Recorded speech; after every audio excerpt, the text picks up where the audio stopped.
Chapter 16, The Woman. "Quick," said Mr. Fox, "hide!" He and the badger and the smallest fox jumped up onto a shelf and crouched behind a row of big cider jars. Peering around the jars, they saw a huge woman coming down into the cellar. At the foot of the steps, the woman paused, looking to the right and left. Then she turned and headed straight for the place where Mr. Fox and Mr. Badger and the smallest fox were hiding. She stopped right in front of them. The only thing between her and them was a row of cider jars. She was so close, Mr. Fox could hear the sound of her breathing. Peeping through the cracks between the two bottles, he noticed that she carried a big rolling pin in one hand. "How many will he want this time, Mrs. Bean?" the woman shouted. And from the top of the steps, the other voice called back, "Bring up 2 or 3 jars." "He drank 4 yesterday, Mrs. Bean." "Yes, but he won't want that many today because he's not going to be up there for more than a few hours longer. He says the fox is bound to make a run for it this morning. It can't possibly stay down that hole another day without food." The woman in the cellar reached out and lifted a jar of cider from the shelf. The jar she took was next but one to the jar behind which Mr. Fox was crouching. "I'll be glad when this rotten brute is killed and is strung up on the front porch," she called out. "And by the way, Mrs. Bean, your husband promised I could have the tail as a souvenir." The tail's been all shot to pieces," said the voice from upstairs. "Didn't you know that?" "You mean it's ruined?" "Of course it's ruined. They shot the tail but missed the fox." "Oh, heck," said the woman, a big woman. "I did so want that tail. You can have the head instead, Mabel. You can get it stuffed and hang it on your bedroom wall. Hurry up now with that cider." "Yes, ma'am, I'm coming," said the big woman. She took a second jar from the shelf. "If she takes one more, she'll see us," thought Mr. Fox. He could feel the smallest fox's body pressed tightly against his own, quivering with excitement. "Will 2 be enough, Mrs. Bean, or shall I take 3? "My goodness, Mabel, I don't care so long as you get a move on." "Then 2 it is," said the huge woman, speaking to herself now. "He drinks too much anyway." Carrying a jar in each hand and the rolling pin tucked under her arm, she walked away across the cellar. At the foot of the steps, she paused. She looked around, sniffing the air. "There's rats down here again, Mrs. Bean. I can smell them." "Then poison them, woman, poison them." "You know where the poison is kept." "Yes, ma'am," Mabel said. She climbed slowly out of sight up the steps. The door slammed. "Quick," said Mr. Fox, "grab a jar of each and run for it." Rat stood on his high shelf and shrieked, "What did I tell you? You nearly got nabbed, didn't you? You nearly gave the game away. You keep out of here from now on. I don't want you around. This is my place." "You," said Mr. Fox, "are going to be poisoned." "Poppycock," said Rat. "I sit here and watch her put the stuff down. She'll never get me." Mr. Fox and Badger and the smallest fox ran across the cellar, clutching a gallon jar each. "Goodbye, Rat," they called out as they disappeared through the hole in the wall. "Thanks for the lovely cider." "Thieves!" shrieked Rat. "Robbers! Bandits! Burglars!" Chapter 17, The Great Feast. Back in the tunnel they paused so that Mr. Fox could brick up the hole in the wall. He was so humming to himself as he put the bricks back into place. "I can still taste that glorious cider," he said. "What an impudent fellow Rat is." "He has bad manners," Badger says. "All rats have bad manners. I've never met a polite rat yet." "And he drinks too much," said Mr. Fox, putting the last brick into place. "There we are, now home to feast." They grabbed their jars of cider, and off they went. Mr. Fox was in front, the smallest fox came next, and Badger last.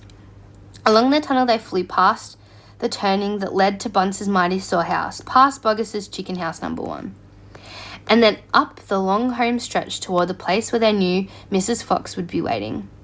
"Keep it up, my darling," shouted Mr. Fox. "We'll soon be there. Think what's waiting for us at the other end. And just think, we'll bring in home with us in these jars." They ought to cheer up poor Mrs. Fox.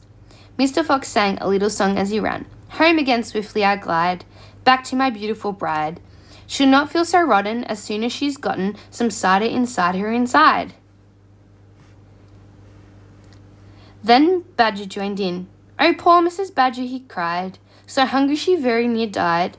But she'll not feel so hollow if only she'd swallow some cider inside her inside." They were still singing as they rounded the final corner and burst in upon the most wonderful and amazing sight any of them had ever seen. The feast was beginning. A large dining room had been hollowed out of the earth, and in the middle of it, seated around a huge table, were no less than 29 animals. There were Mr. Fox and 3 small foxes, Mrs. Badger and 3 small badgers, Mole and Mrs. Mole and 4 small moles, Rabbit and Mrs. Rabbit and 5 small rabbits, Weasel and Mrs. Weasel and 6 small weasels. The table was covered with chickens and ducks and geese and ham and bacon, and everyone was tucking into the lovely food. "My darling," cried Mrs. Fox, jumping up and hugging Mr. Fox. "We couldn't wait. Please forgive us." Then she hugged the smallest fox of all, and Mrs. Badger hugged Badger. And everyone hugged everyone else. Amid shouts of joy, the great jars of cider were placed upon the table, and Mr. Fox and Badger and the smallest fox sat down with the others. You must remember no one had eaten a thing for several days. They were ravenous, so for a while there was no conversation at all. There was only the sound of crunching and chewing as animals attacked the succulent food. At last, Badger stood up. He raised his glass of cider and called out, "A toast! I want you all to stand and drink a toast to our dear friend who'd saved our lives this day, Mr. Fox." "To Mr. Fox!" they all shouted, standing up and raising their glasses. "To Mr. Fox! Long may he live!" Then Mrs. Fox got shyly to her feet and said, "I don't want to make a speech.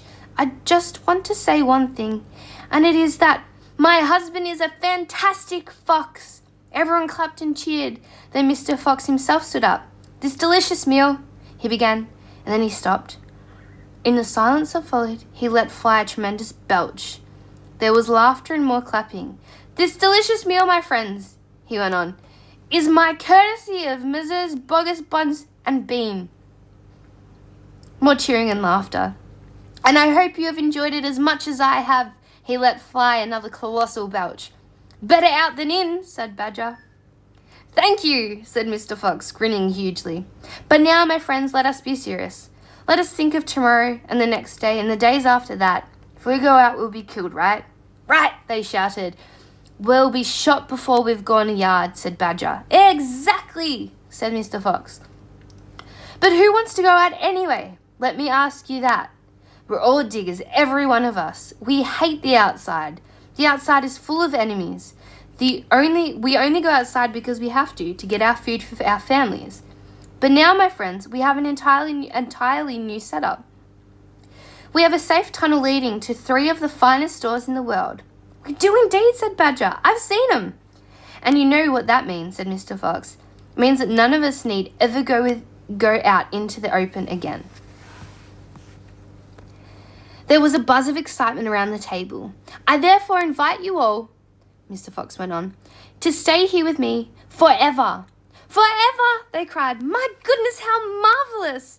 And Rabbit said to Mrs. Rabbit, "My dear, just think, we're never going to be shot at again in our lives."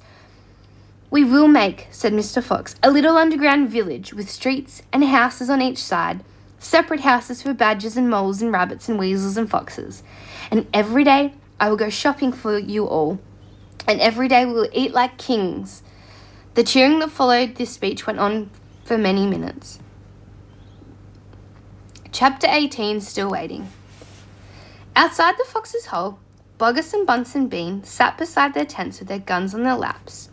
It was beginning to rain. The water was trickling down the necks of the 3 men and into their shoes. "He won't stay down there much longer now," Bogus said. "The brute must be famished," Bunce said. "That's right," Bean said. "He'll be making a dash for it any moment. Keep your guns handy." They sat there by the hole waiting for the fox to come out. And so far as I know, they're still waiting.